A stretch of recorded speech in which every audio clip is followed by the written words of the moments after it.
Welcome to icon news. నేను మీ Pawan Krishnamurthy. 2 MLC స్థానాలకి notification వచ్చింది. నామినేషన్ల గడువు రేపు జూలై 12వ తేదీ లోపలనో జూలై 4వ తేదీ లోపలనో వెయ్యాలి అంటున్నారు. సో ఆశావహులు చాలా మంది ఉంటారు. అది ఈ 2 ఎమ్మెల్సీ స్థానాలకి పోటీ పడేది ఎవరు? అయితే ఇక్కడ ఒక ట్విస్ట్ ఉంది.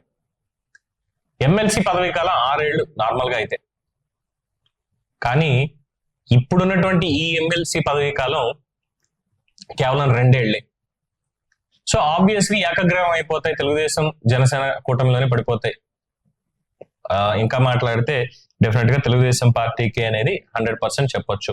అయితే పోటీ చేసేది ఎవరు? ఎందుకు ఆ మాట అన్నాను అంటే, ఉన్నది 2 ఏళ్లే, ఈ 2 ఏళ్ల పాటు పదవి మనకెందుకు అనుకునే వాళ్ళే చాలా మంది ఉన్నారు. ఎందుకంటే కష్టపడి ఉన్నటువంటి వాళ్ళు పూర్తి స్థాయిలో ఉన్న పదవిని కోరుకుంటారు తప్ప ఏ షార్ట్ టర్మ్ లో ఉన్నటువంటి దాన్ని ఎవరు కోరుకోరు. మళ్ళీ 2 ఏళ్ల తర్వాత ఏంటి పరిస్థితి అని.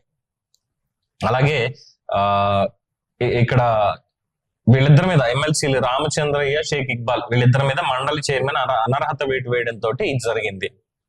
సో ఇప్పుడు అనర్హత వేటు వేశారు ఆయన. ఇప్పుడు మళ్ళీ వాళ్లే వచ్చి నించొని తెలుగుదేశం పార్టీ తరఫున పోటీ చేస్తారా అన్న చర్చ కూడా జరుగుతోంది. ఇంకో పక్కన పవన్ కళ్యాణ్ కోసం సీట్ త్యాగం చేసినటువంటి పిఠాపురం వర్మ గారు ఆయనకి ఎమ్మెల్సీ వాగ్దానం చేశారు. కానీ 2 ఏళ్ల పాటు ఉండేది నాకెందుకునే ఆయన ఫీలింగ్ కూడా. సో సైలెంట్ గా ఉన్నారు. ఇక నాగబాబుకి ఇస్తారని చెప్పి కొంతమంది, లేదంటే దేవినేని గారికి ఇస్తారని, లేదు మిగతా వాళ్ళు ఇంకా చాలా పేర్లు అనేవి వినిపిస్తున్నటువంటి పేర్లు ఇవన్నీ కూడా. కానీ 2 ఏళ్ల పాటు ఉండేటువంటి పదవీ కాలాన్ని ఎవరు కోరుకుంటారు? ఓకే, ఇప్పుడు ఇమీడియట్ గా ఇవ్వాల్సిన వాళ్ళు ఎవరు ఉన్నారు, వాళ్ళకి ఇచ్చేద్దాం ఈ 2 ఏళ్ళు అనుకున్నా కూడా, సార్ మాకు ఫుల్ ఫ్లెజ్డ్ గా ఇస్తే సరిపోతుంది, మాకు ఫుల్ ఫ్లెజ్డ్ గా ఇవ్వండి అని చెప్పి వాళ్ళు కూడా అడిగేటువంటి పరిస్థితి.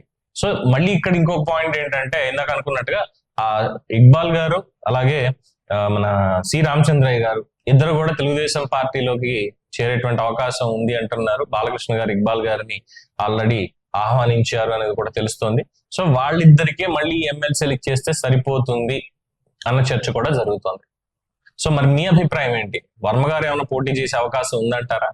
లేదు వైసీపీ నుంచి బయటకు వచ్చేసారు కాబట్టి, అనర్హత వేటు పడింది కాబట్టి మళ్ళీ ఇప్పుడు పోటీలో వీళ్ళే నించొని ఆ 2 ఏళ్ల పదవీ కాలాన్ని వీళ్ళు పూర్తి చేసుకుంటారా, లేదు కొత్త వాళ్ళకి అవకాశాలు ఇస్తారా? ప్రస్తుతానికి తేలాల్సినటువంటి అంశం. సో మీరేమనుకుంటున్నారు? ఎవరు ఎమ్మెల్సీ అయ్యే అవకాశం ఉందని మీరు భావిస్తున్నారు ఈ 2 ఏళ్ల పదవీ కాలానికి? మీ అభిప్రాయాన్ని కామెంట్స్ రూపంలో తెలియజేయండి. చూస్తూనే ఉండండి ఐకాన్ న్యూస్. నేను మీ పవన్ కృష్ణమూర్తి.